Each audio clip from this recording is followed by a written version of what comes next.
Good morning, dear friends, here in the room and at home on the TV, the computer. How nice to see you. The thought always arises at this moment, I wish you could sit here and see. It's stunning. Beautiful.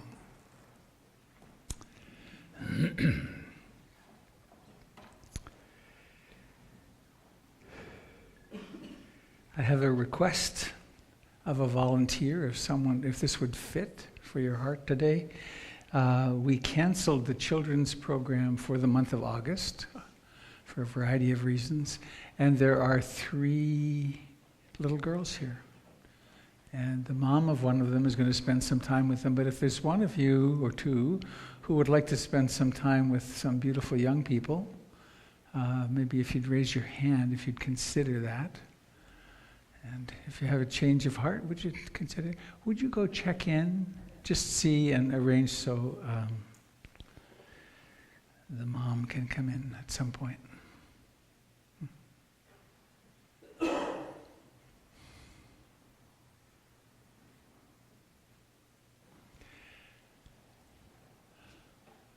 And this next adventure is, of course, as is everything here, optional. So if you'd like to stay self-contained, that's fine. But otherwise, I invite you to turn to your neighbor and speak to them of something for which you are grateful at this moment. Maybe 2 or 3 if there happen to be a flood of them. So introduce with your name and just a connection around gratitude. So let's take a moment to do that and then we'll proceed.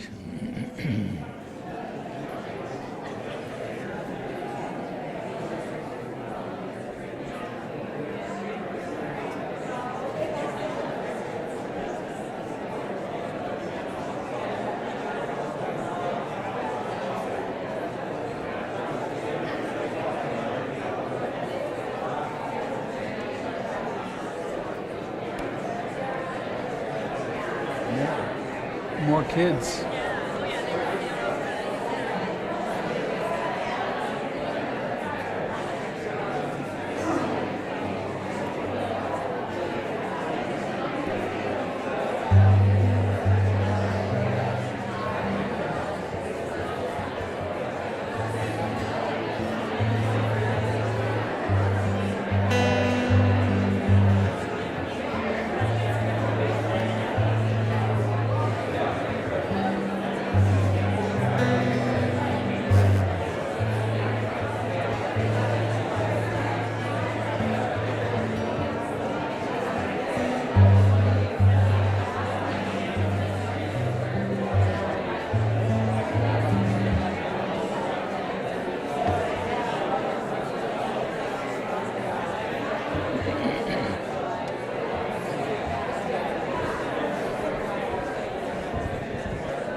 Phew.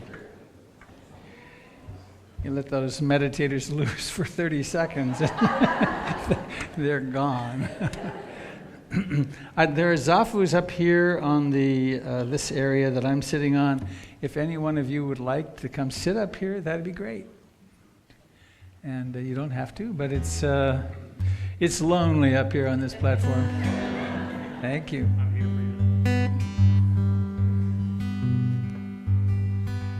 For the longest time, for years, decades actually, we always sat in a circle. And a circle at the same level is a beautiful way to be. It's this practice of counsel. And we really are all on the same level, in fact. But it took me years to be willing to sit up here. I always sat down there. And finally, with the broadcast and everything, it was like, finally I accepted. But let's think of it as a circle. Let's think of it as a very level playing field where we're all really just doing the best we can to be vulnerable, functional human beings. So, who's here for the first time today? Right up front. Wow. That's a level of commitment that's pretty impressive. What happens if you hate it after 5 minutes and you have to, I guess you just get up and go, right? How bold. So both of you. Well, anybody else? Great. Well, welcome. I hope what always comes to mind is not only I hope you like this, but I hope it totally changes your life toward much more love and compassion. And so the refuges. I take refuge in the Buddha, the Dharma, and the Sangha. Everything else in life is completely changing all the time. But there's something in us that's awake. Please notice that in you which is awake right now. It's hard to notice because it's who we are. But notice that you're conscious. That's kind of interesting, isn't it? So we take refuge in that mysterious consciousness, that awakeness. And then what do we find with that? We discover the Dharma. We discover the way things actually are. And one of the ways they are is impermanent. Another is whenever there's a sense of I, there's a sense of suffering. And also, I guess to just put the last two together, dukkha and anatta. If we really pay attention, what are we? We're the universe. And then refuge in the Sangha, community, and in this remarkable community of life of which we're part. So, let's see how it goes.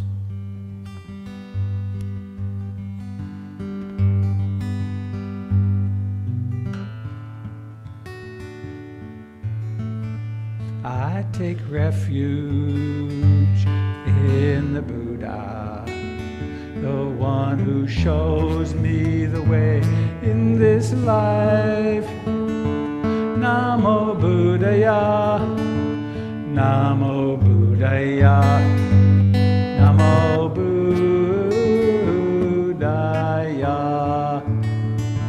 I take refuge in the Dharma, the way of understanding and love. Namo Dharmaya, Namo Dharmaya, Namo Dharmaya.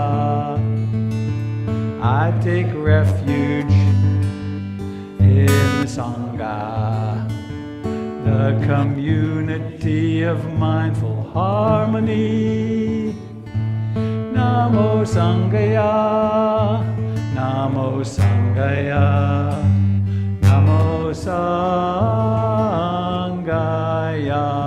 Once more, I take refuge in the Buddha, the one who shows me the way in this life. Namo Buddhaya, Namo Buddhaya, Namo Buddhaya.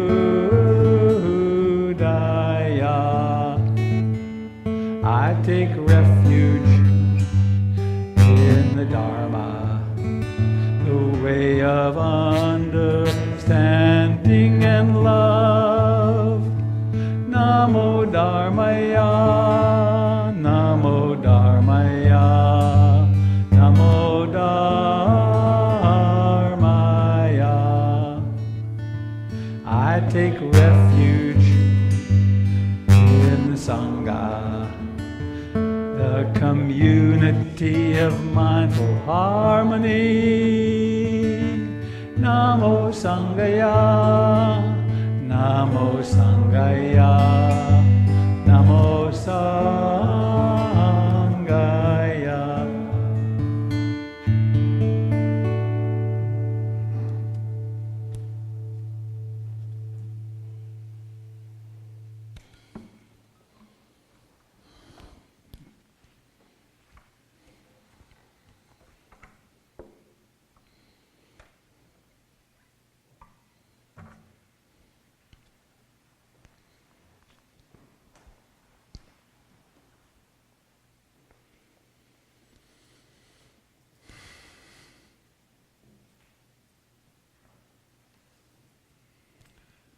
For 2,600 years,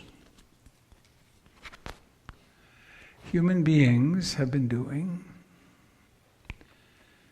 exactly what we're about to do. Nothing. Sitting and doing nothing, in a way.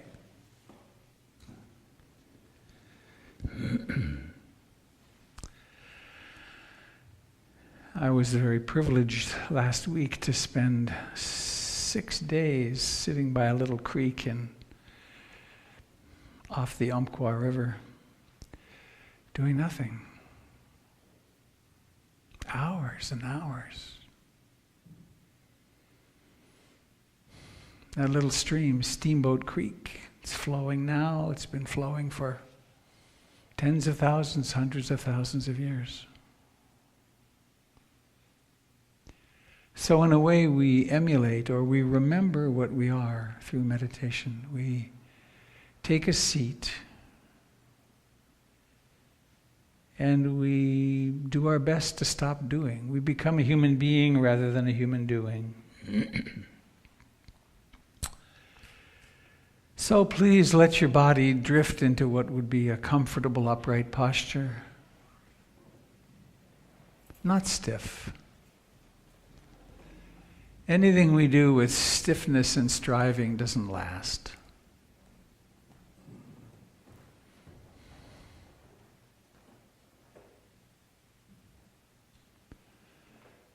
And so we've put aside, just remembered I didn't turn off, put aside and turned off perhaps our devices.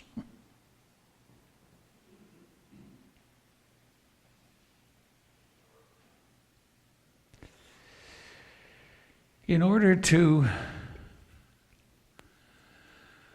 turn inward, to use awareness to awaken to what's actually experienced. So what is it that you discover when you cease trying to solve the problem or achieve the achievement?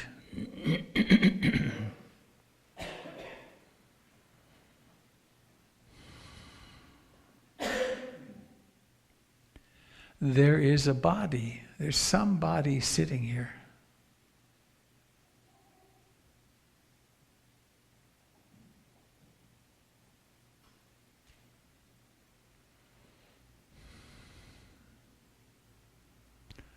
Now oftentimes, or maybe for most of the time, we pay attention to our body only when it's experiencing some kind of an extreme circumstance. Otherwise, it's just kind of left in the background. But what if we invited it into the foreground?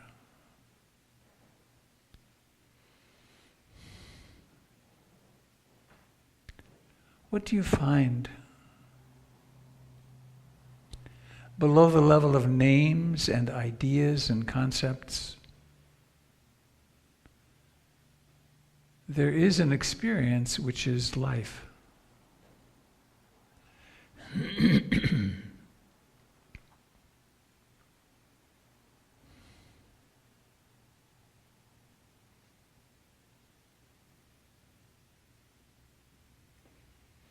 It shows up as temperature, warmth and coolness, neutrality.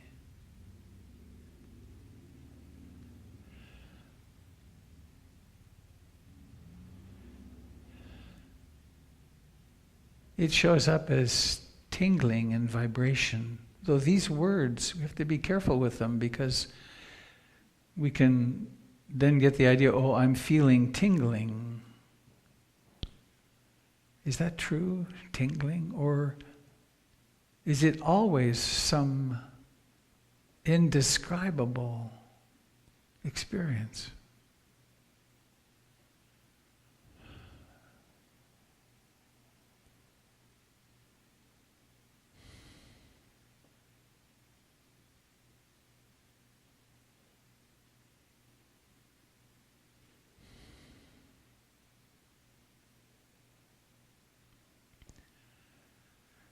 we can mysteriously direct awareness into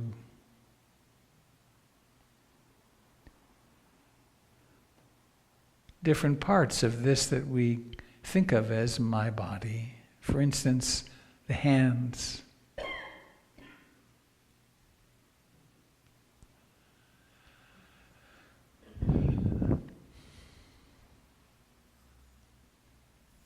Or the feet.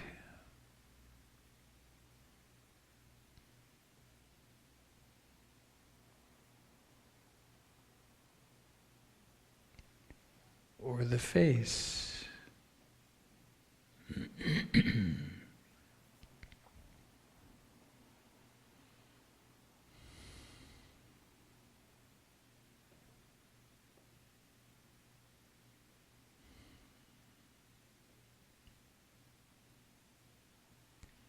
And it can be remarkably precise. For instance, the big toe of your left foot, or the index finger of your right hand.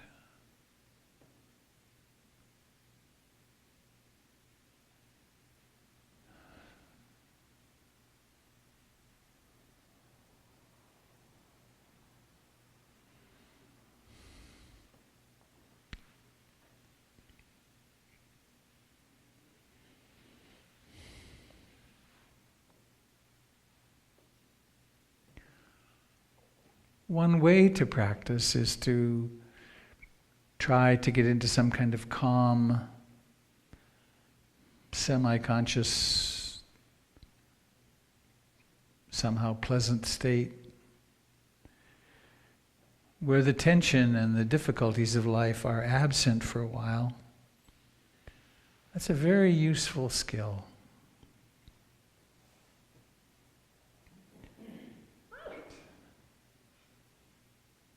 And there's another skill which has to do with curiosity.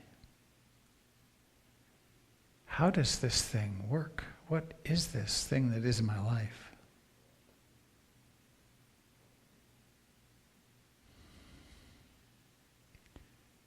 So we're not just, for instance, being aware of the life in the face, but curiosity is lit up brightly. What is this experience?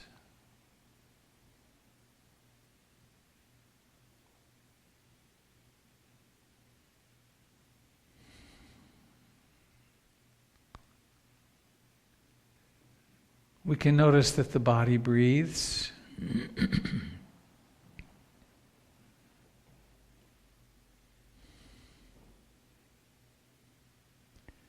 Imagine something as pronounced as breathing that we hardly ever notice.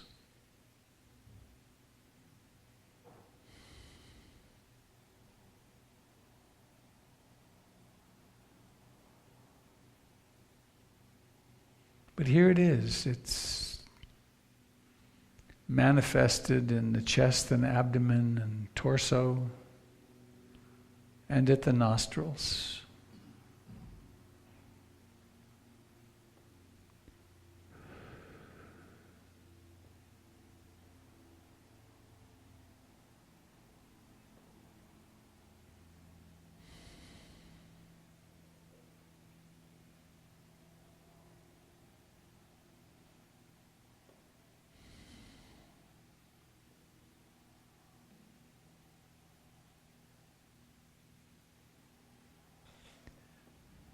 And we can be curious here too. How does it happen that it starts? Each breath comes out of nowhere.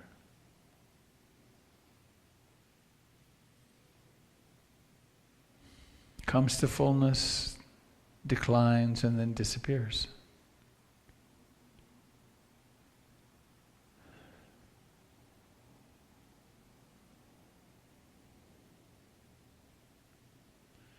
The same thing happens with every thought, every emotion.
And the foundation of this practice is relaxation.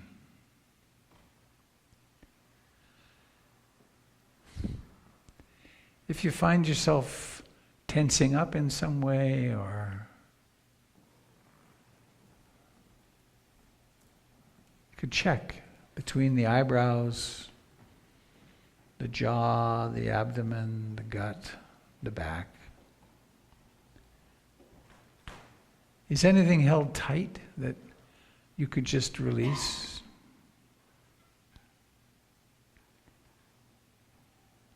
Similarly, the breath. Let your breath just breathe itself. There are many methodologies we have nowadays for improving the breath.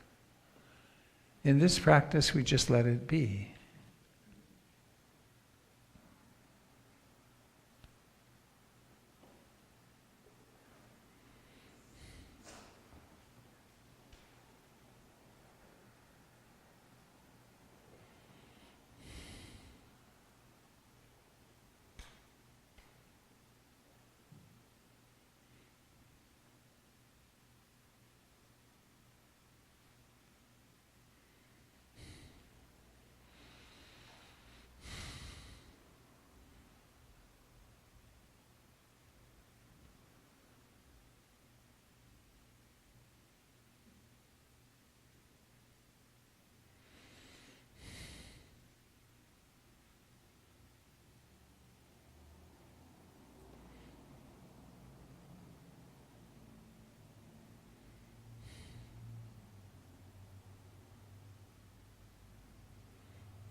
Sitting like this, alone and together, is profoundly humbling.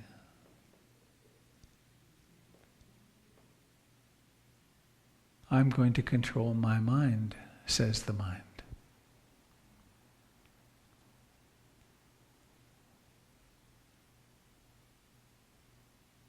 I'm going to control my entire life, says the mind.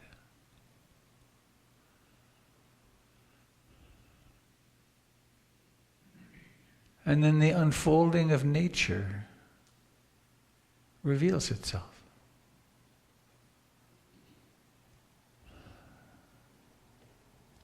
The mind wanders, moods come in.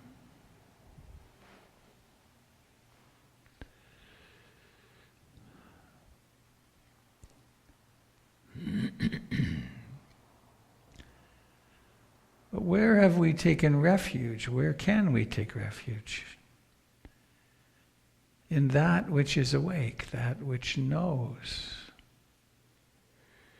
In the Buddha.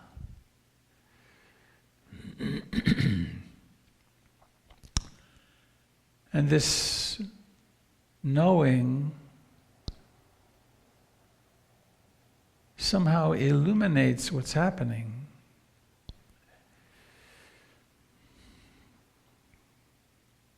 That's the Dharma, the way things are.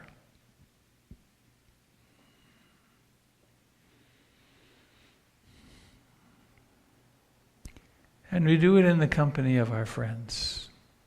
So we have moral support, encouragement.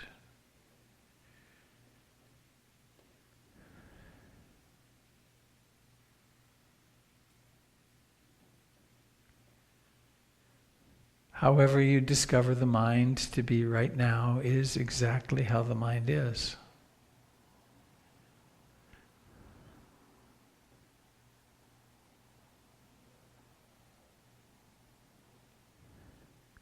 This is the Dharma, this is the reality of the moment.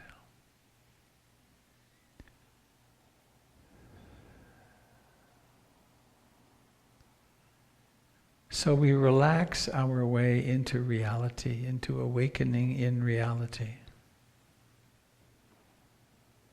One breath at a time, one moment of awakening after another.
to remember each breath has a beginning.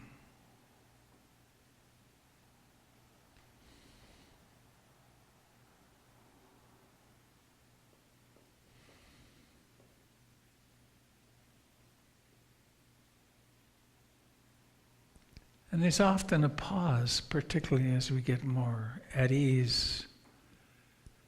The body breathes out and there is sufficient oxygen for a little while. And then there's a need for more, and then a certain impulse arises. You can notice that arise, this longing or craving or desire to breathe.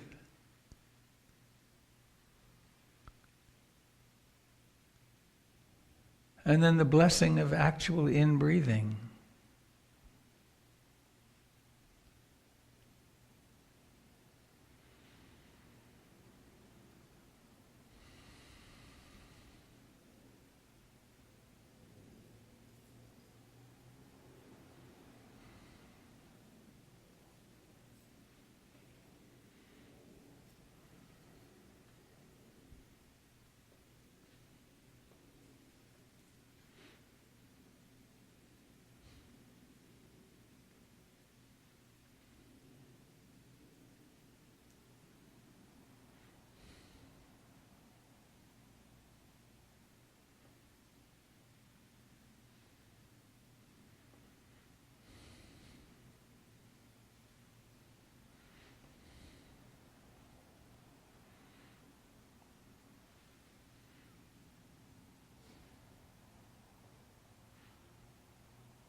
Please notice the quality of mind which is present.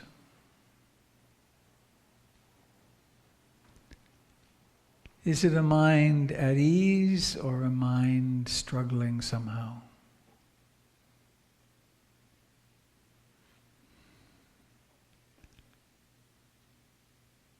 Is it colored or flavored with desire, with wanting something? Or with the opposite, wanting something not, of disliking something? Is it a sleepy, dull, falling unconscious mind, or a restless, agitated, worried mind? Is it a mind of doubt?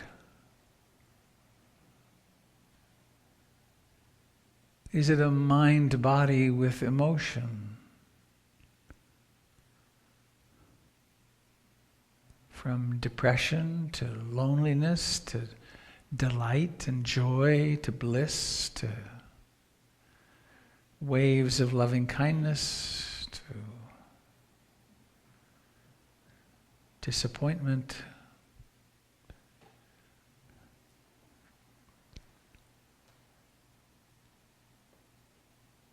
That which we are, those experiences which manifest as us are all right here.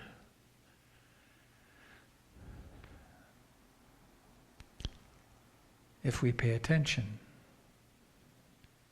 And we can see their relationships, how this thought creates that feeling and vice versa. Curious.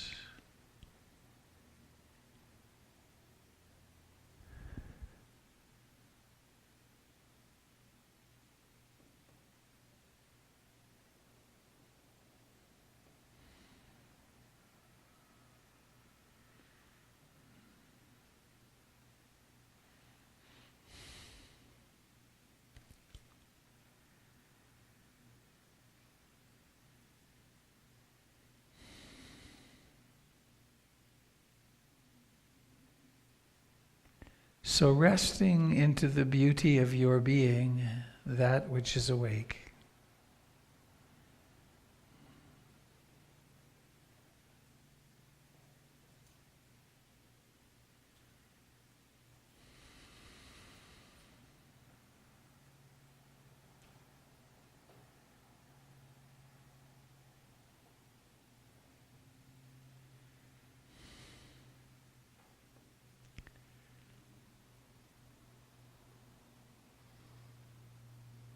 And after a while of sitting like this, the body can start to become stiff or painful.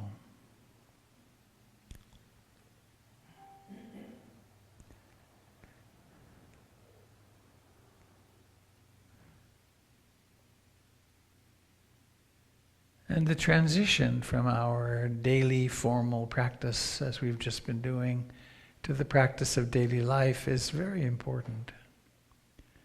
To get over the mistake that meditation happens when you sit in your special posture, in your special clothes, on your special seat. But to realize that meditation simply means being awake.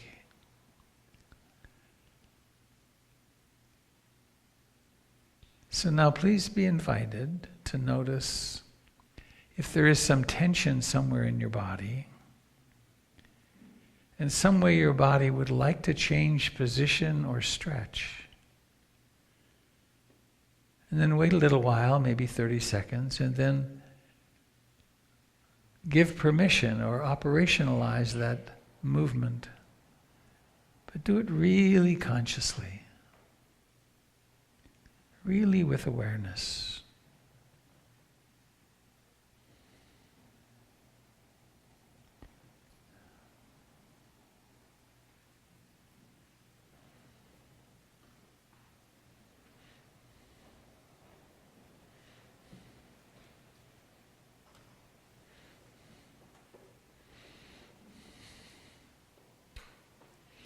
And see how it is to leave your eyes closed if you can, want to, doing this.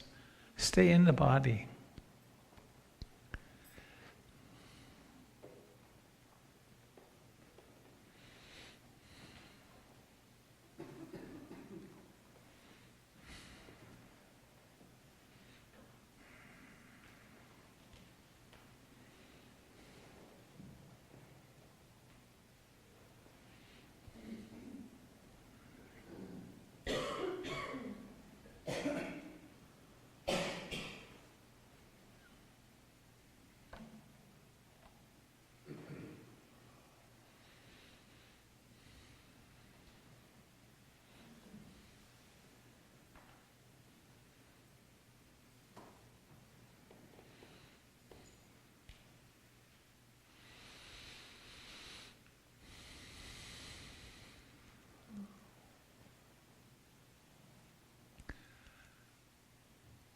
And now, noticing if your eyes are still closed, the absence of visual objects. Seeing doesn't happen when the eyes are closed.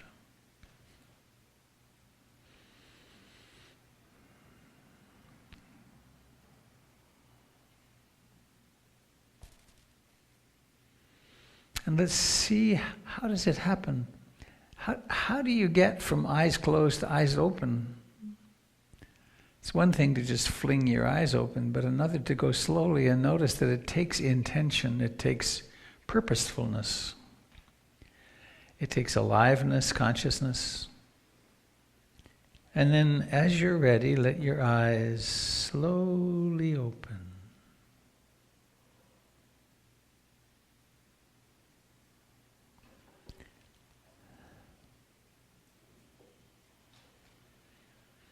And notice how seeing happens.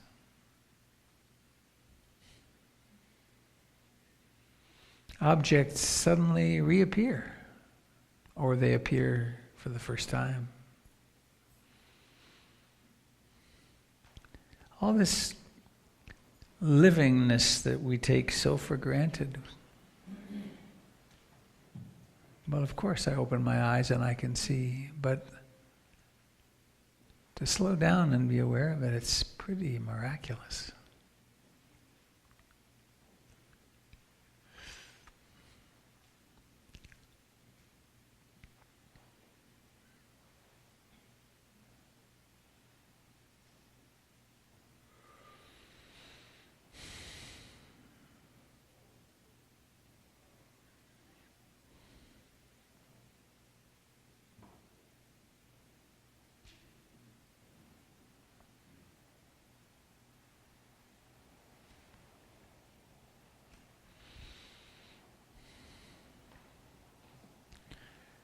I want to try a little experiment. Is there some brave soul who would be willing to describe what happened in your mind? You could leave out some details if you want. Or in your body during this last 45 minutes. What was it like? Come get the mic. Please speak into the top of the microphone and say your name too. Thank you. I'm Laura, and at first it was a little difficult. A little closer. At first it was a little difficult, checking in. I think that you did a very good job with the transition into the full meditation, because for me it takes me a little bit of time to really do what I think I'm supposed to do. And it was very interesting because I felt like I came to a point in time for a very short amount of moments that I wanted to hold on to, where I really felt like there was an experience where I was just aware of only my body, and it really helped me understand that I am actually alive and that I am having an experience. And it was I got so excited over having that experience and wanting to keep it that it went away. I got it. And after I tried to reanalyze how that felt, and it felt like saying, I'm occupying this body. And then so I tried to repeat a mantra in my mind saying I'm inside of my body. But after a while, that started to feel a little strange because I'm not just inside of a body. I feel like I'm more so coexisting with it, which is a little different than just being in it. So it was a really, really good meditation. It was a little challenging to grasp some of the concepts because as soon as I received them, they seemed to, excite me and then they'd leave. So thank you. Thank you. One other person, maybe? Please, come get the mic. Ooh.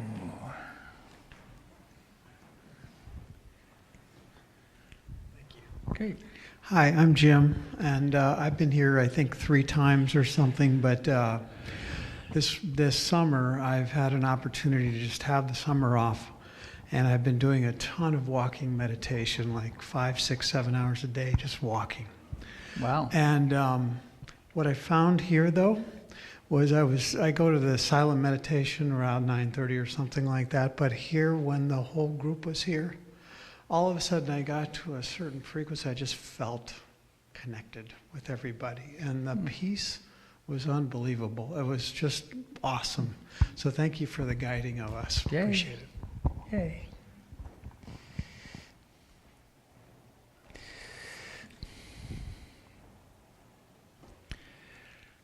Well, Jim Dalton, who usually does Qigong at this point, is away on a family reunion. So I want to do something different around movement today. It's very simple. If you'll just stay seated, I'm going to come and help 2 people up. And then those 2 people help 2 other people, and those 2 help. And you'll be amazed how quickly we all get up. And then once we're all up, I'm going to give some other instructions about movement. So just notice how you're sitting. Oh, and if you want to stay seated, just put your hand on your heart when someone comes to ask you up. Okay? So just do this.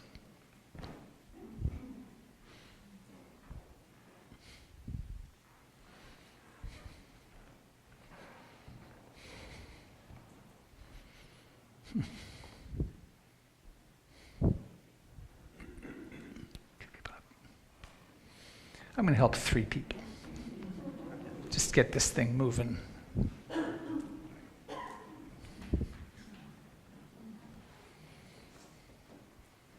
So please help 3 people up, each person.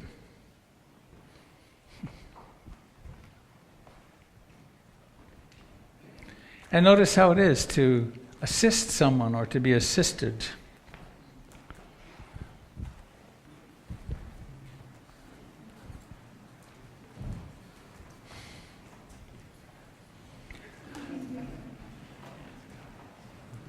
Wow.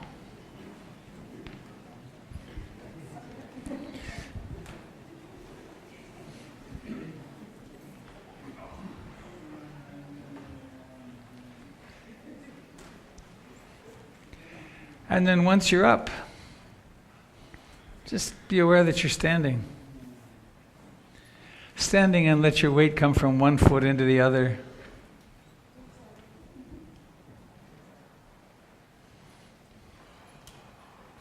Oh, let's do that. Let's like make little piles of the zafus, maybe 2 or 3 or 4 high, and we'll create some more floor space. Great. Oh, how interesting. Oh, how high can they go? So then letting yourself sway from one side to the other.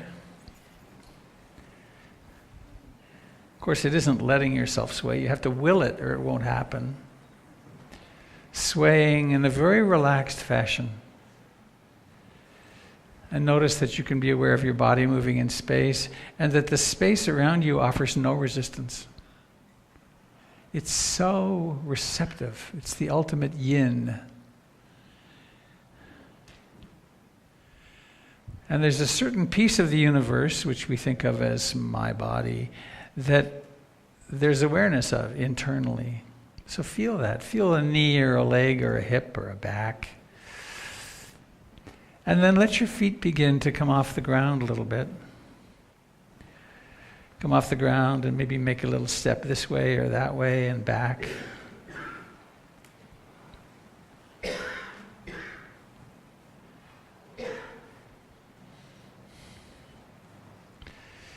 And then letting it get a little more exuberant, a little bigger steps, and maybe let your upper body become involved, swaying.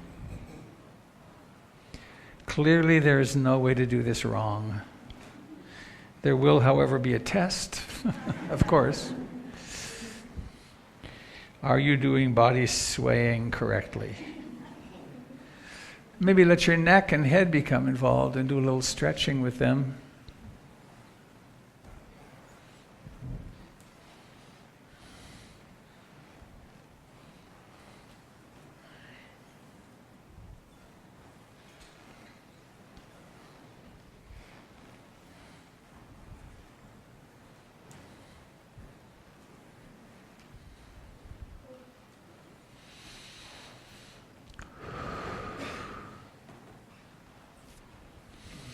And let's let the movements become more elaborate, more bigger. Let your hands go above your head, perhaps. And space. Fill up the space around you with gesture. Notice where you're limited by tension or the fact that the body only bends in certain places.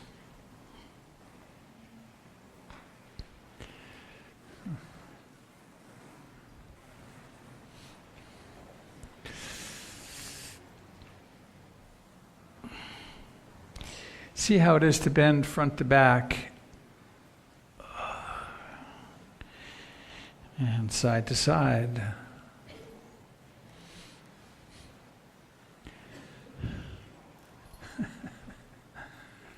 It's one piece of advice that I would give to my 15, 20, 25-year-old self. Don't forget the side bends.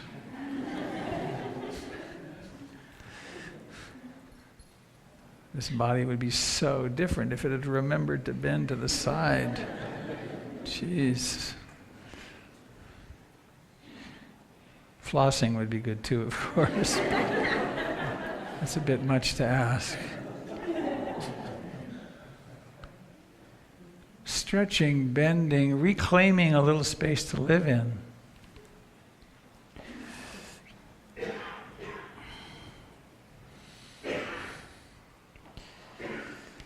And now, let's let these bodies walk. And you just use the space of the room in a random fashion. Eyes down. People often have the question, well, how do I stay mindful in daily life? How can I do that? Well, when you walk to your car, be in yourself. Just in yourself.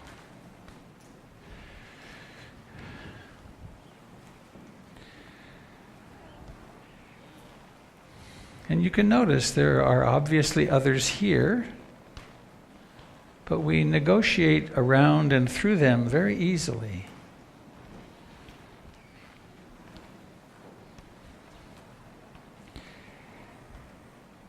And as in formal walking meditation, you can notice lifting, moving, placing if you like, or just stepping, stepping.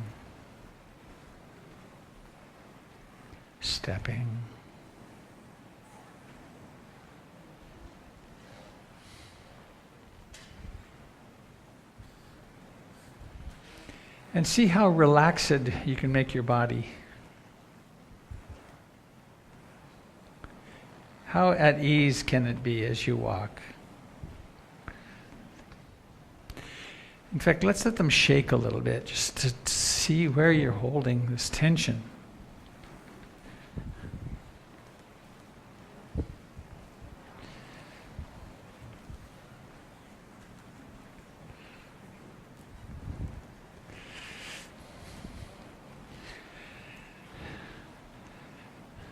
So mindfulness, awareness, is that capacity of being here, doing what I'm doing, and knowing what it is. Just this.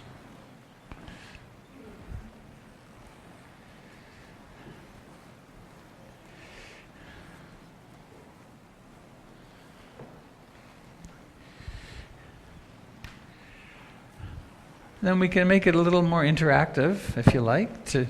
As you pass someone, let your hand reach out and let the back of your hand touch the back of their hand. So notice the intention of that. And notice the moment of contact. Here we are going through our life. How do I maintain my boundaries? Well, one way is to be aware of when I'm making contact.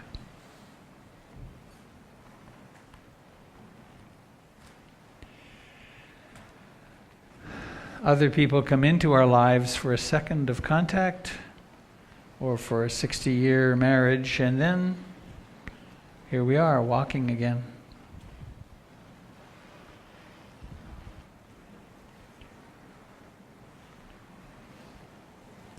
Touching, contact.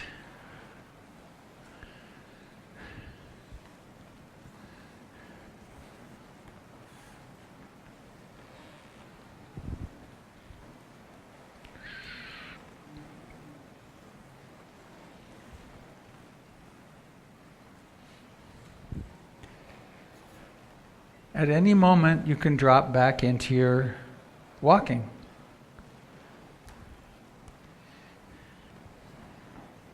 In fact, if you feel so inclined, you could drop back into just standing with your eyes closed and see what happens.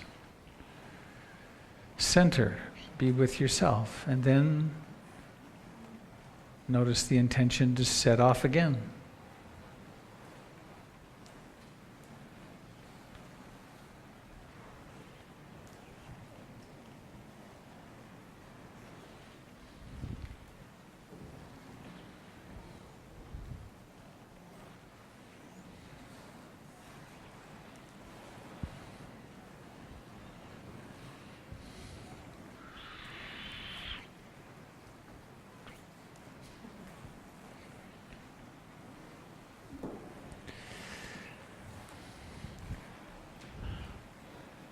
And let's be a little more complex again. Let your hand greet another hand as though you were going to shake hands, but don't. Just touch. It's kind of it's a bait and switch. It's a reach and touch, but no sneaking now, no little touch. There we go.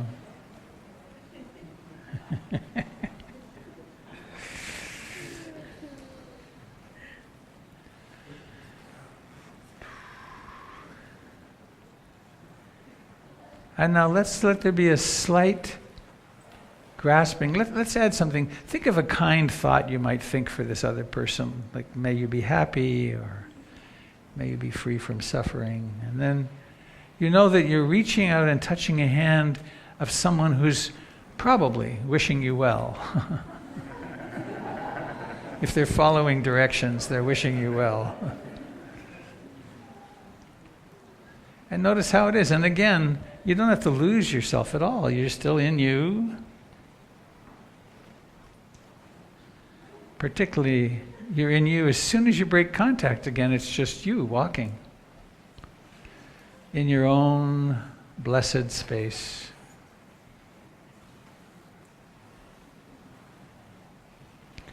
Notice that moment when you see another hand open to yours. It's a nice feeling, isn't it? It's, oh, I exist. Someone is reaching out for me. And notice the slight grasping or there's a slight holding for a moment. So it gets a little complicated, doesn't it? Walking, reaching, remembering some thought of kindness. And then we can really up the ante by making eye contact. If you wish, it's not required, but to reach that hand and then to notice how eye contact happens and then is gone. Remembering this person is wishing you well and you them. Not saying anything, just touching.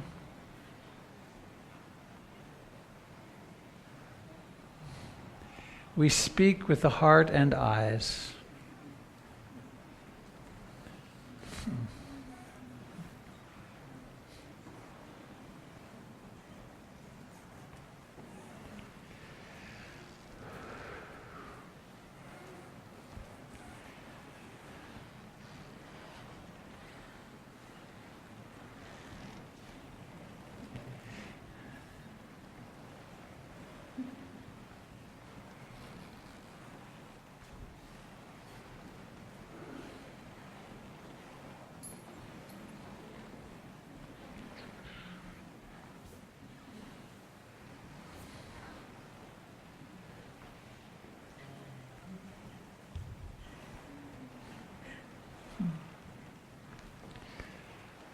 And remembering between contacts,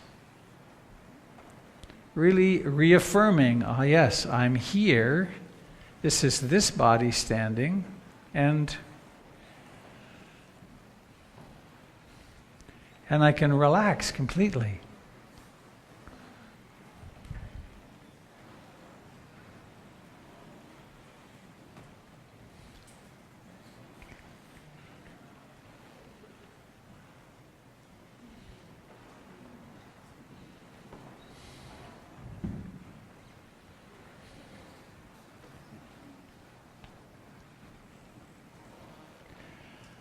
Let's do 3 more shakes and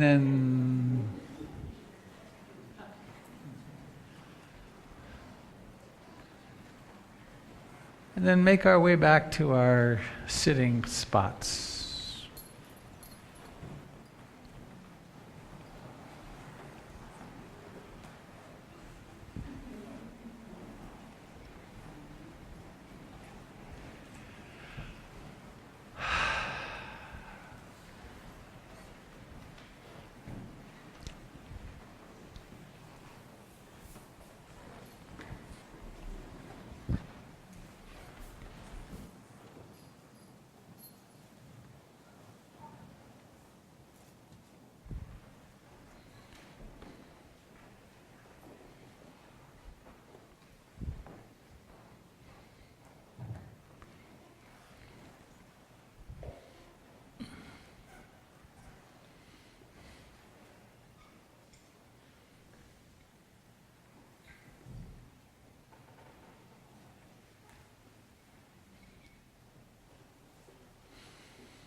Thank you. Thanks.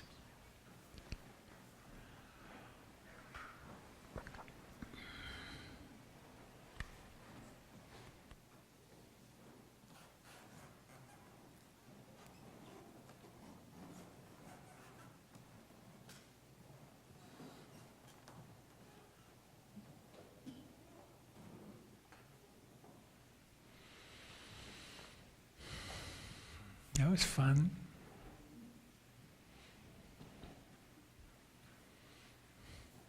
There's a thought that I enjoy, which is that, and I believe it's true, it is true, every single person ever is always one of a kind.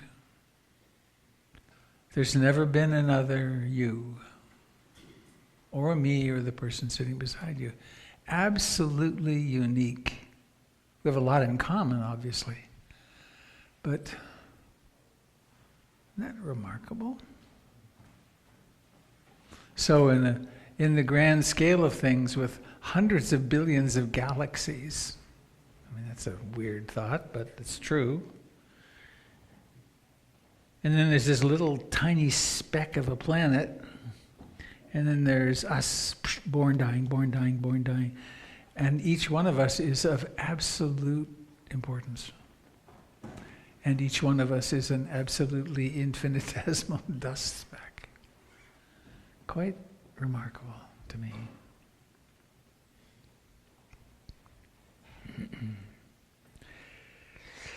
I have what is for me a very helpful health update.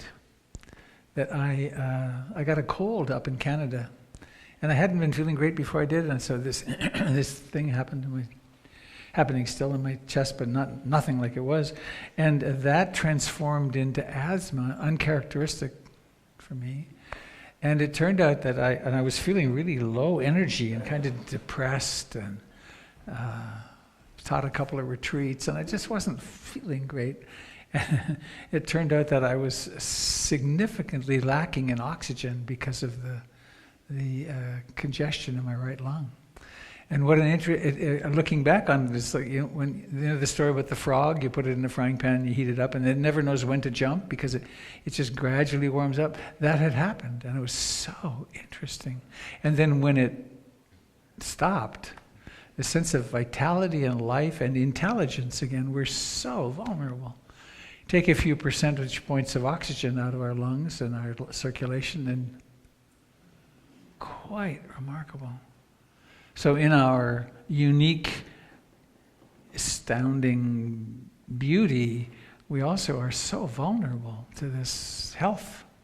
How healthy am I? And obviously we don't have much control over that. So, it's good to feel good, good to feel better.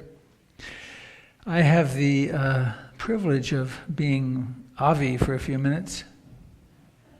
There's a lot of these announcements.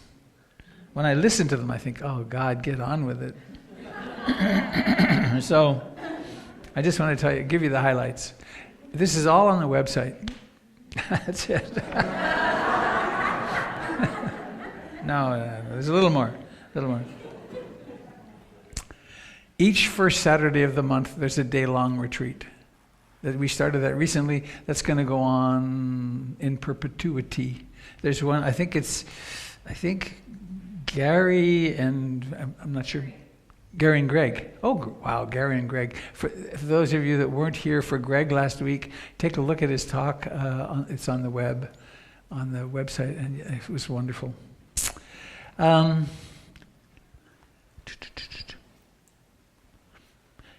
Each first Sunday of the month at 9, I do an orientation for newcomers. Buddhist movie night is September the 8th, 7 years in Tibet.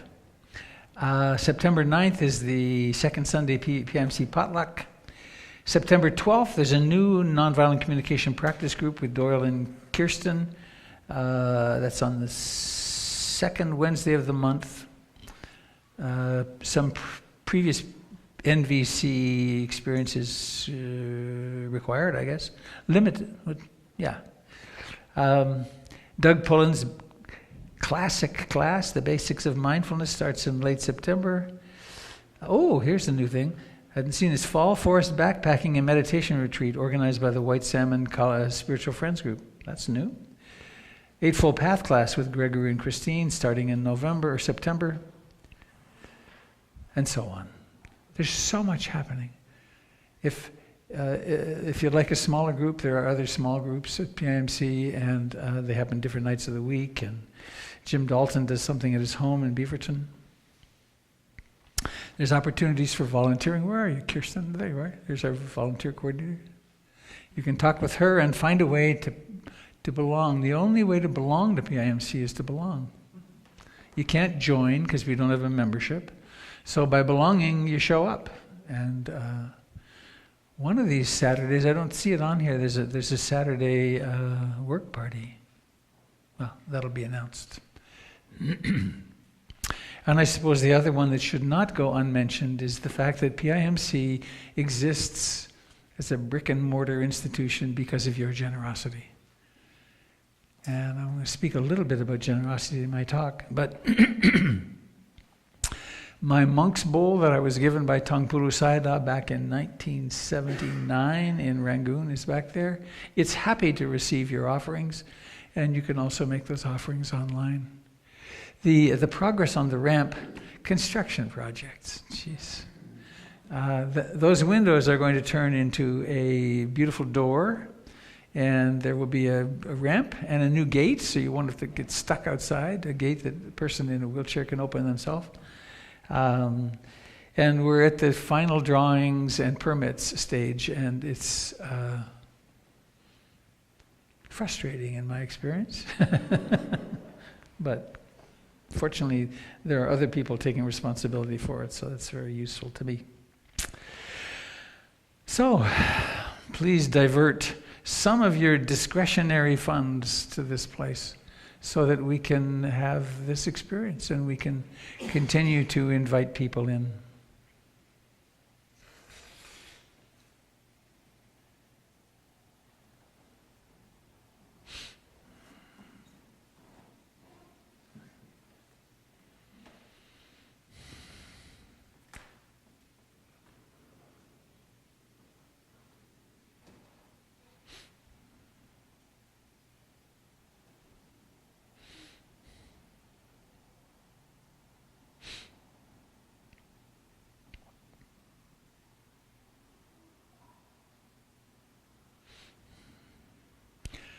How many of you are familiar with, such that you could say them, the 5 precepts? Gee, I guess I could talk about them with safety.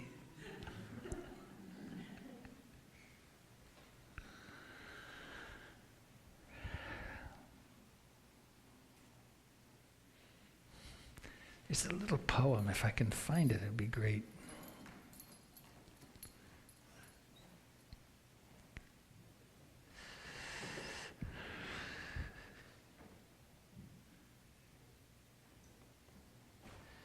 Well, I can paraphrase it.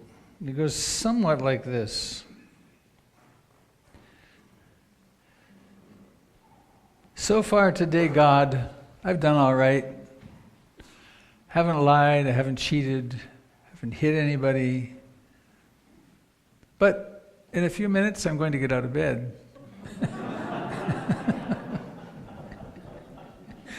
And then I'm going to need all the help I can get. A precept is an intention. It's a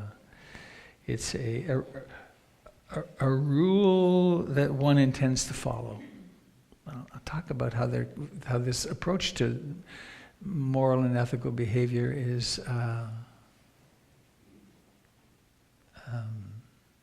emerges. It's funny, on my iPad here, by chance, the 14 Precepts of Interbeing, 14 Guidelines for Engaged Buddhism by Thich Nhat Hanh. I'd forgotten I even had this. That's interesting. Do I accept the synchronistic arising, or do I divert? Let me just read this. It'll take about 3 minutes, but it's a very interesting amplification of the 5 precepts. Thich Nhat Hanh, of course, who was a young man, a monk, who lived through the Vietnam War and founded the Order of Interbeing, and they wouldn't take a side, and so both sides killed him. And he was involved in the Paris peace talks to end the war, and he now lives in southern France. He had a bad stroke, I think, a couple of years ago, but he's still around. Has affected the world a lot. So let me just read these. Just listen with your heart. Do not be idolatrous about or bound to any doctrine, theory, or ideology, even Buddhist ones. Buddhist systems of thought are guiding means. They are not absolute truth. Do not think that the knowledge that you presently possess is changeless absolute truth. Avoid being narrow-minded and bound to present views. Learn and practice non-attachment from views in order to be open to receive others' viewpoints. Truth is found in life and not merely in conceptual knowledge. Be ready to learn throughout your entire life and to observe reality in yourself and all the world at all times. Do not force others, including children, by any means whatsoever to adopt your views, whether by authority, threat, money, propaganda, or even education. However, through compassionate dialogue, help others renounce fanaticism and narrowness. Do not avoid contact with suffering or close your eyes before suffering. Do not lose awareness of the existence of suffering in the life of the world. Find ways to be with those who are suffering, including personal contact, visits, images, and sound. By such means, awaken yourself and others to the reality of suffering in the world. Do not accumulate wealth while millions are hungry. Do not take as the aim of your life fame, profit, wealth, or sensual pleasure. Live simply and share time, energy, and material resources with those who are in need. Do not maintain anger or hatred. Learn to penetrate and transform them when they are still seeds in your consciousness. As soon as they arise, turn your attention to your breath in order to see and understand the nature of your anger and hatred, and the nature of the persons who have caused your anger or hatred. Do not lose yourself in dispersion and in your surroundings. Practice mindful breathing to come back to what is happening in the present moment. Be in touch with what is wondrous, refreshing, and healing both inside and around you. Plant seeds of joy, peace, and understanding in yourself in order to facilitate the work of transformation in the depths of your consciousness. Do not utter words that can create discord and can cause the community to break. Make every effort to reconcile and resolve all conflicts, however small. Do not say untruthful things for the sake of personal interest or to impress people. Do not utter words that cause division and hatred. Do not spread news you do not know to be certain. Do not criticize or condemn things of which you are not sure. Always speak truthfully and constructively. Have the courage to speak out about situations of injustice, even when doing so may threaten your own safety. Do not use the Buddhist community for personal gain or profit, or transform your community into a political party. The religious community, however, should take a clear stand against oppression and injustice, and should strive to change the situation without engaging in partisan conflicts. Do not live with a vocation that is harmful to humans and nature. Do not invest in companies that deprive others of their chance to live. Select a vocation that helps realize your ideal of compassion. Do not kill. Do not let others kill. Find whatever means possible to protect life and prevent war. Possess nothing that should belong to others. Respect the property of others, but prevent others from profiting from human suffering or the suffering of other species on the earth. Do not mistreat your body. Learn to handle it with respect. Do not look upon your body as only an instrument. Preserve vital energies, sexual, breath, spirit, for the realization of the way. For brothers and sisters, other humans who are not monks or nuns, sexual expression should not take place without love and long-term commitment. In sexual relationships, be aware of future suffering that may be caused. To preserve the happiness of others, respect the rights and commitments of others. Be fully aware of the responsibility of bringing new lives into the world. Meditate on the world into which you are bringing new beings. It's quite a statement, isn't it?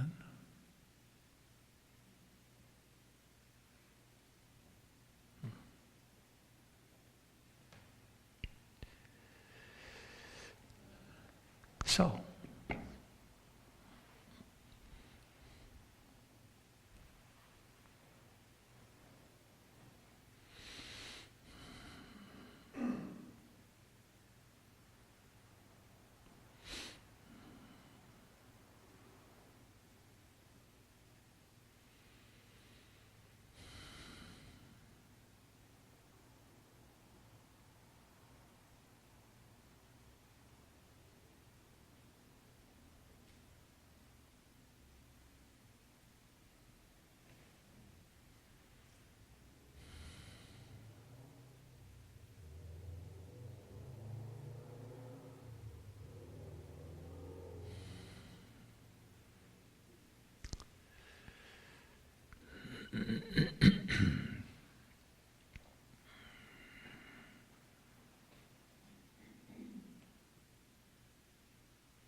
having an internal debate. There's this factoid that I learned in the last day or so that I was thinking I would speak about. I will in greater depth soon, but it's around a question that was asked in one of the previous Dharma talks when I was not here.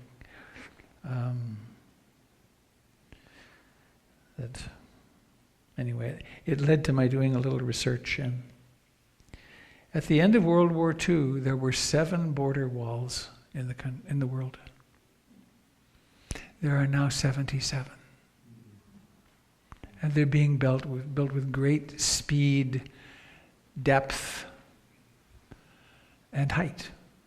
So this mania around a border wall to protect our borders here is not unusual on the planet. Hungary's building one. They're all over the place, and it arises because of the population explosion and the environmental collapse that's happening, and people wanting to migrate people. And so, rather than building bridges and figuring out how to live together, we're reverting to this. You were born over there, and that's where you belong. And what a dilemma. I'm glad I'm not in a political position. What a dilemma. When circumstances are so bad in some places that millions of people would like to move. And how would that affect things? And so why is it? I mean, there's environmental things, but a great deal of the migratory impulse is because of the breakdown of law and order. Right? The catastrophic failure of our countries to the south, where gangs are in charge now. No, there's bigger gangs that run some of the more developed countries, but corporations and things. But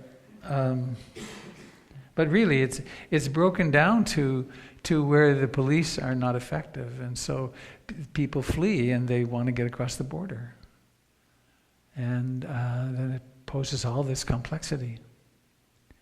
So this isn't new. The, quote, Great Wall of China was built to protect that civilization a long time ago. So what can we do about our own building of bridges and walls? There's a tendency that we have to build walls, and of course, any one of us that experienced any trauma in our life, any unresolved trauma, and that's universal, one of the strategies we do is to build walls. I won't be vulnerable again, thank you very much.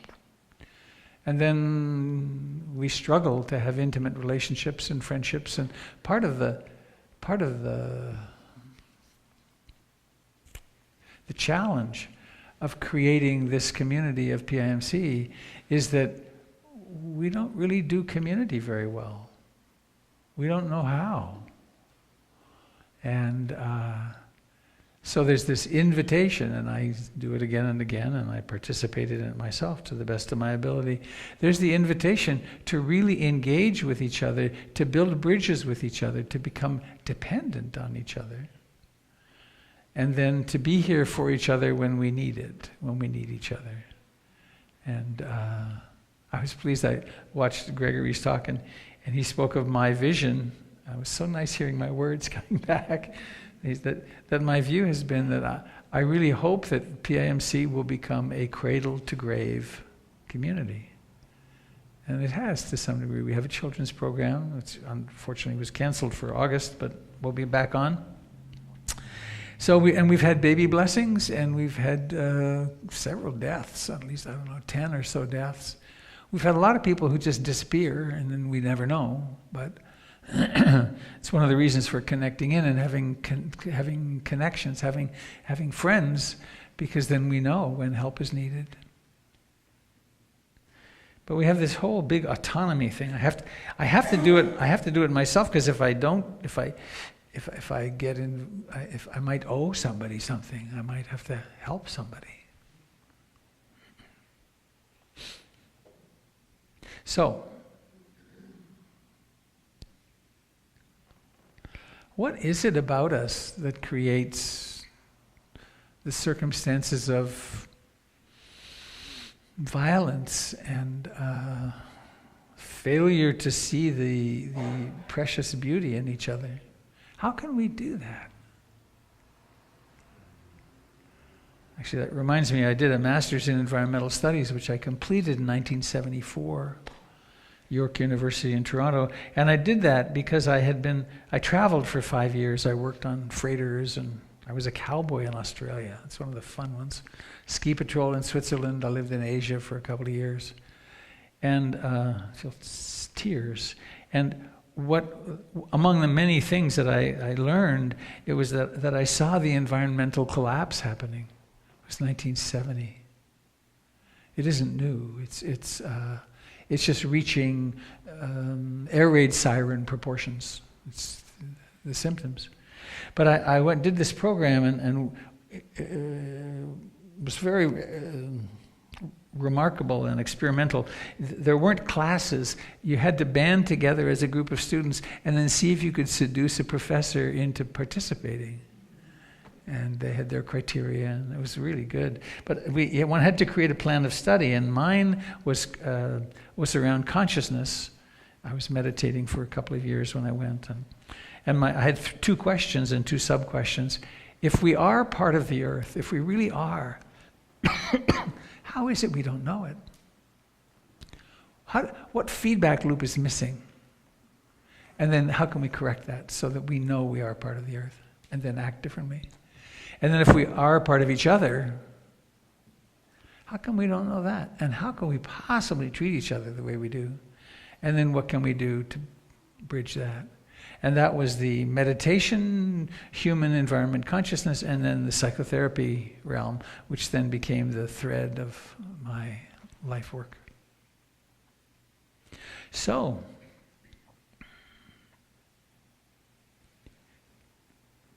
there wasn't a golden age where everybody got along with everybody and everybody was nice, and that we humans have been pretty rough on each other almost always. We've had actually quite a long period since World War II. And the development of finally the development of some safety and equality for women over the last 100 years is stunning on the earth. The steps that have been made, we're still a long ways from where it would be nice to be, essential to be ultimately, but we've been improving. But what is it in us that makes it so difficult to not kill each other, for instance? And the way that I make sense of it is we're a work in progress. We're a mammal that developed this extra layer of cortex, and we're capable of loving, which means really seeing the needs of the other as equal to mine. But we're also very profoundly mammalian. And we have profound mammalian drives. And overlaying that, we have culture, and we have education, and we have spiritual practice, a very extraordinary technological capacity of developing consciousness. And so the way back in the time of the Buddha, they were dealing with exactly the same issues we are. Right? When the Buddha died at age 81 or 82, he had been, the place that he had spent 25 or so rainy seasons, the son had killed the father, the king, and kicked the Buddha out at age 81 or 82. He was on the road, and there was war here and there. The city of his childhood was destroyed by one of his cousins. They estimate 60 to 80,000 people were killed during the Buddha's lifetime. He couldn't stop it. So, he discovered, he created this community that lived very peacefully with its own struggles. There's lots of struggles. But he saw that the problem was in the human mind and in the human body. So every spiritual religious system has to deal with these issues of greed, hatred, and ignorance, and we deal with them differently. In the religion of my childhood, Catholicism, we had the Ten Commandments, and that was predicated upon there being a superior, Deus ex machina. So somewhere there was a man, usually with long white hair, who made the laws and said, this is what you have to do. And that's a useful conception and has been very helpful. But there's another way of looking at it that the Buddha presented, which was rules of training or precepts. I undertake the rule of training or the training of the heart. Why? I'll come to them in just a second. But why would we do this? Because I want to be happy. I want to be happy, and to be happy, I have to be getting along with the people around me. Now, one of the really tragic things that we see around the world in some particularly glaring examples is we get a smallish group, a country maybe, or a part of a country, and then part of that group lives really well and happy, but the other half has to be made invisible. And we do that with great capacity. So, it has to include, and Thich Nhat Hanh words it beautifully, doesn't he? It has to include the poorest among us. It has to include people of other religions and other skin colors. But, back to the precepts. If I want to be happy, sure, I have to meditate, I have to do lots of things. But what about my relationships? How shall I relate to other people? And the fundamental precept is, I want to do no harm. Right? I'd like to be, I'd like my legacy, one moment at a time and one lifetime at a time, I'd like my legacy to be that I didn't leave a bigger mess behind me. I'd like to leave my campsite improved if I possibly can. So, the precepts. The first one, I undertake the training of the heart to refrain from killing other living beings. If we could just do that one, we won't kill human beings. It'd be radically different, wouldn't it? And there's a positive statement of these. We used to chant these, actually, on Sundays, Sunday nights. The positive statement is, I aspire to become kind and of service to all beings. My intention is to be a force for good in the world. With my child, with my partner, with my family, with my community, with the people I run into in the street, with the people I encounter in my life. So that's a pretty fundamental, I will restrain certain activities, and I want others of them to grow. And one way one can hear the precepts, I'm glad I remembered this, one can hear the precepts as, well, you better do this or you'll be in trouble. Another way to hear them is, think about how well you're doing them already. Think how incredibly successful you've been, because you have friends. You have loving relationships. You're sane enough you're not in prison or you're not in the hospital. You act as a force of generativity so much of the time. And yet then there's the fine-tuning. How can I do less harm? How can I do more good, less harm? Second precept, I undertake the rule of training, or the training of the heart, to refrain from taking that which is not freely given. It's a diabolical wording. I undertake the rule of training to refrain from taking that which is not freely given. Versus, thou shalt not steal. It's the same terrain, but what a different... And one gets so that you find yourself being careful not to take what isn't yours, or to ask. I have this example always comes up. My physician's office has these really nice pens, and they've got their name on them. They're intended. It's like, take a pen, damn it. But it always feels better to me if I say, can I have a pen? And they say yes, because there isn't any sense of I'm taking. It's like, the positive statement of the second one is, I aspire to become kind and generous to all beings. So that enters the whole realm of practicing generosity. And these nice rocks turned up here. See this little rock? Feel what happens inside as I do this. It's mine. And I'm going to get a safety deposit box, and I'm going to live in a gated community, and I'm going to build a 60-foot high wall, and you can't have it. And we're enemies, and I'm tight. Versus, this is a pretty little rock. Maybe we could share it. Or if you really need it, you can have it. What an interesting dialectic. Of course, there's some things we have to hold on to, sometimes pretty tightly, but to have in our lives an impulse toward, I want to be generous. I really want to practice this, because fact is, nothing's ours. Actually, I know I was, thank you, Kirsten, I was troubled from childhood with the notion of private property. It always seemed weird to me. And that, of course, is it's a foundational part of capitalism.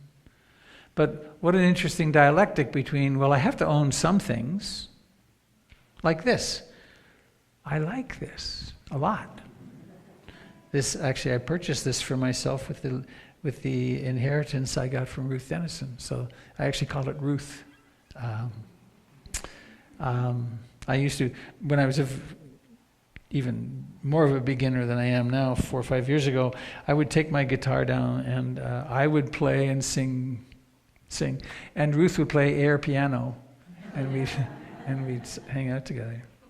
So I aspire to practice not taking what's not freely given, and then I aspire to become generous. Now we can become crazy with it. We can make ourselves so uptight with these.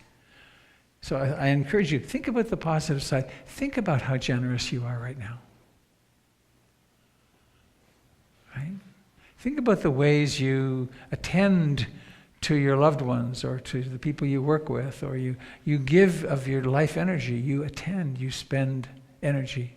Think about the ways you are actually financially generous, or that you're of service to others. It's huge. So to really acknowledge, there's a practice in Thailand, which is that in bed at night, the last thing you do in the day is to reflect upon your goodness and how it showed today, and reflect upon your acts of generosity today, and then what it prepares one for is on one's deathbed. This is a practiced routine. And to look back on a life, if you've practiced it, of all the goodness you've done, all the kindness, all the generous acts to yourself and others. And so that becomes where the mind goes, rather than, we could make lists of our inadequacies. It'd be actually a silly, horrible thing to do someday, to make a list of all the things that are wrong with you and that you do poorly, and then make a list of the really good things that are, but important to build up that list of all the kindnesses. The third,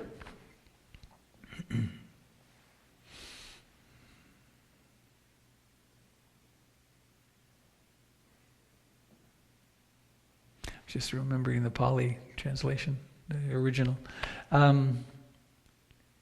I aspire to refrain from sexual acts which cause harm. I intend to use sexuality to bring love and beauty into the world. Libido to bring love and... Look at this. That's love and beauty. That's libido and motion. Thank you. So, sexuality. Please raise your hand if you've ever done anything really stupid and perhaps destructive, driven by the madness of sexuality. Take a moment, look around. Why do we do that?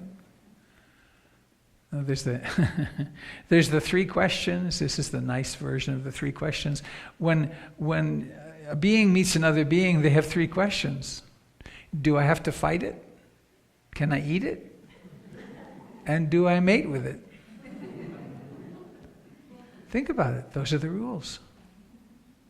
And they're in us, right? The limbic brain, the alligator brain, and the animal brain, they're real. And the madness of falling into lust or falling into love, where we go quite crazy in this incredible projection process, that's designed by life to get the DNA moving into the next generation. And my former partner, Nancy Turner, there's a picture of us together out there in the hall, who was really the co-founder of PIMC. It wouldn't have happened without her. We raised miniature huskies. And so I was around mating dogs for a fair time. And it's nuts. Right? It's as crazy as we are. So there's this force which wants to pass on the DNA, around which we go nuts. So here's this precept. I aspire to not engage sexually in a way which causes harm. So it's a bulwark. It's an inner barrier. It's a reminder when the opportunity arises to do something which could be destructive sexually. This little neocortex layer can say, think this through. Even though it's very difficult because of the hormone wash.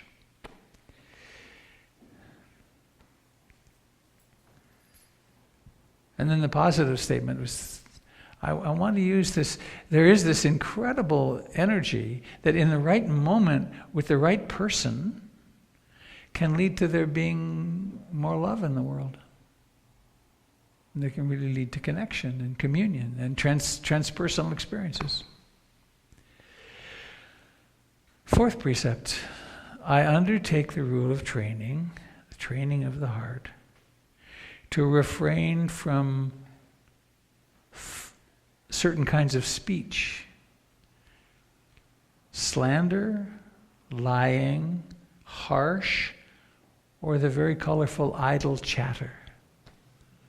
And of course, idle chatter is everything in the media. Almost. Right?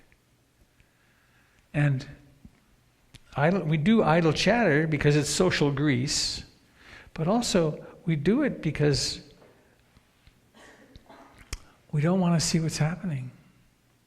If I were to stop chattering, if I were to turn off my texting and then I'd have to face myself. And as anyone who begins or continues with meditation knows, what we meet is very humbling. The thoughts, the emotions, the things that we usually project on other people, and we discover that, well, geez, they're in me. So, lying, even those little white lies. Maybe I'll try to remember today to send out on the listserv. If you'd like to be part of the PIMC community, you can go to the website and just click a button there somewhere and join the listserv, and you'll get the conversation that happens back and forth and announcements. And I'll try to remember to send out. There's a very interesting little book by Sam Harris called Lying. And it actually changed my life. It's a little thing written for online, and there were that permission I was giving myself for, quote, little white lies or lies that were to protect other people. I discovered that it was really a sham, and so I started being much more honest and very helpful. So lying, slander, gossip. Can really do damage with gossip, can't we? And then idle chatter. And lastly, the precept about intoxicants. I undertake the rule of training to refrain from the abuse of substances and activities which have to do with blurring consciousness and going unconscious. And this is the great one. This is the biggest addictive phenomenon that's happened ever on the planet, I think. Second to the wandering mind. My daughter Tara traveled in India, it's almost a year ago now, for 6 months, and she said that the kids in India, the young people in India, are, if anything, way more focused on their phones than the kids here. It's a world phenomenon that we're just engaged with these things. And so we never have a moment when we just stop and pay attention. If you go through the world, you don't see many people just sitting anymore. It's always this. And so we can also look at our substance use and ask ourselves, why is it that I have that glass or two of wine every day after work? Or why is it that I have just one or two little a day, or with such frequency? Or what am I doing with that? And we could go to a moralistic, oh, you're a bad person because you do that. But that doesn't make any sense. What makes much more sense is, why am I doing this? What's its purpose in my life? And what would it be like if I used less, or if I were to stop? And this was a problem, an issue at the time of the Buddha, right? In fact, Mesopotamia, one of the earliest, perhaps the earliest city-state civilization, had severe alcoholism problems. that people learned pretty early that if you put grapes in an urn and squish them up and keep them for a while, then they turn into something that produces an altered state. Now, of course, there is the use of psychotropics for medicinal purposes and for spiritual purposes, and that's yet another complexity with this. So, just to repeat, if I want to get along, and one more thing on intoxication. If I want to develop mindfulness, the positive statement of the last one, I aspire to develop mindfulness, concentration, and compassion, and wisdom. So rather than reverting to intoxication, I'm going to tolerate the discomfort and move in the direction of wisdom. Quite a high aspiration. So, again, the precepts. I undertake the rule of training to refrain from killing. Essentially, I really want to live a life of doing less and less harm. There's many ways we can do that. I undertake the rule of training, or the training of the heart, to refrain from taking that which is not freely given. Now, the analysis of these can get really big too, which is how much of the world's energy am I using as an American, right? I'm using probably 7 or 8 times my share. There's the website you can go to, and with, I think, in 20 questions, they tell you how many planets it would take for everyone to live like you. I live what I think of as a pretty moderate, lower middle class, maybe middle class lifestyle. But I drive a car, I fly several times a year, and I have central heating, and it would take 7.2 planets for everyone to live like me. That was interesting. So, and not about, it's guilty. It's like, how do I live with this? How do I make sense with it? So, I undertake the rule of training to refrain from taking that which is not freely given, or more than my share, or that which results in someone else being subjugated. I undertake the rule of, I intend to practice being generous, which is one of the antidotes. I undertake the rule of training to refrain from sexual acts which cause harm, and to use that energy to bring love and beauty into the world. I undertake the rule of training to refrain from speech which causes harm, and to use, instead to use speech to bring love and connection and communication, which Kirsten was teaching that wonderful class with Doyle. The Buddha would have really gotten along with Marshall Rosenberg, I think. It's like the Buddha's teachings on skillful speech they're really good on the restraint side. They're not very well articulated on the positive side, how to do it. But Marshall Rosenberg really developed that. And then the final one, I undertake the rule of training to refrain from the use/abuse of intoxicants and activities which dull the mind, which could be reading novels all the time. I can never have a minute when I'm not reading a novel, even the world's great literature. But if I don't have a book, I'm going crazy. Well, what happens when you go crazy? Let's pause. So these precepts, if you want further information, I forget where they are on the website, but you could just type into Google Buddhist precepts, the 5 precepts, and then you can look at them and say, I'm underline this once. Go through them and look at how well you're doing. Really notice how most of the time you tell the truth, like 99% of the time. And then, there's this place over here where I'm not. Okay, that's where I can work. Around sexuality, look at how well behaved I am. And celebrate that, right? Look at that. And so on. So, the next time when someone says, have you heard about the 5 precepts? You'll have to say, yes. And only if you spend some time and look into them will you be able to say, I can name them off too. All right. Wish there was time for comment and question, but there's not. I'll be here for some coffee, tea, and goodies. Please do join us for that. Let's make a big circle to close.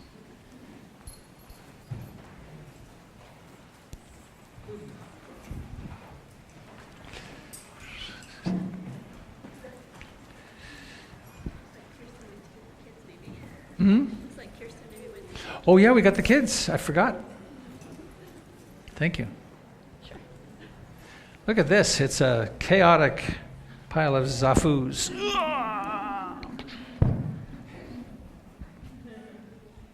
That's probably good.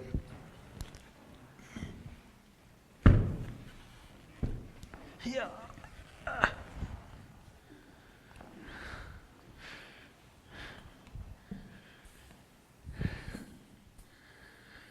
I could just blow out this candle before they get here. So, hands. Bring awareness into your hands. And to those of you that are home, hold hands with whoever you're with or your own hands. These thoughts, these minds can and do think anything. Why not provoke them into kind thought right now for the person on your left? What would be a very generous, kind, loving thought? And then the person on your right, give that hand a squeeze. Hi, Nisi. Hi. Did you guys have fun? Yeah? Oh, good. Any other of you posing as adults that would like to be with us here? As kids, that'd be great. So, can I hold your hand? May I hold your hand? Thank you. So, did anyone practice the song? No. Yes? You did? You didn't? So maybe we just do it together. Oh, they know it? All right. Oh, could someone bring me the microphone that's up there? All right, we're good. The ritual lives on. Thank you for waiting for us. We didn't wait. We were just hanging out. So, whenever you're ready, and we'll help if you want. All beings be happy. May all beings be happy. May all beings be happy. Sadhu, sadhu, sadhu. Nice, thank you.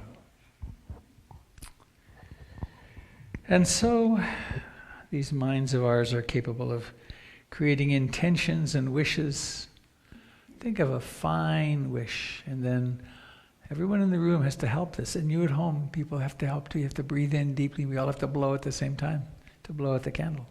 You guys ready? I'm going to count, I'm going to count 1, 2, 3, and then blow. Ready? Breathing in. 1, 2, 3, blow. Yes! So please notice the parting of hands. And then introduce yourself to the person to left and right, and then come have a cup of tea. See you soon. That's Stephanie. Hi, Stephanie. Let me turn this off.